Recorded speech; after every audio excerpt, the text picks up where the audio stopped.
প্রিয় দর্শক, welcome to back my YouTube channel. সবাইকে আরও একবার শুভেচ্ছা।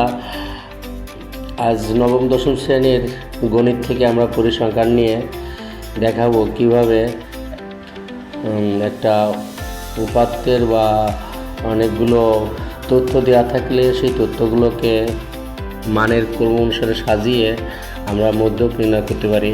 তো চলো প্রিয় দর্শক, আজ আমরা এটাই দেখার চেষ্টা করি। তো আমরা এখানে স্ক্রিনে একটা উপাত্ত দিয়েছি 8, 14, 11, 17, 6 অ্যান্ড 7। এই যে উপাত্তটা দেওয়া আছে, এখন এটার মধ্যক নির্ণয় করতে হবে। তো প্রথমে বলে রাখি, আমরা যে উপাত্তগুলো এখানে আছে এটা কিন্তু ক্রম অনুসারে সাজানো নেই। অর্থাৎ আমি বলতে চাচ্ছি ক্রম অনুসারে ছোটো থেকে বড় অথবা বড় থেকে ছোটো এর কোনোভাবেই সাজানো নাই। এই জন্য আমরা এটাকে প্রথম করব হচ্ছে মানের ক্রম অনুসারে, অর্থাৎ ঊর্ধ্বক্রমে সাজিয়ে লিখব। এই জন্য আমরা স্ক্রিনে লিখে দিয়েছি উপাত্তগুলো মানের ঊর্ধ্বক্রমে সাজিয়ে পাই।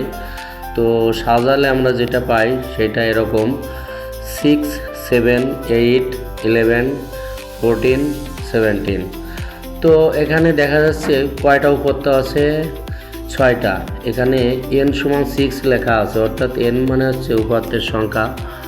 তো n উপাত্তের সংখ্যা, n হচ্ছে 6। তো আমরা নিশ্চয়ই জানি এটা জোড়।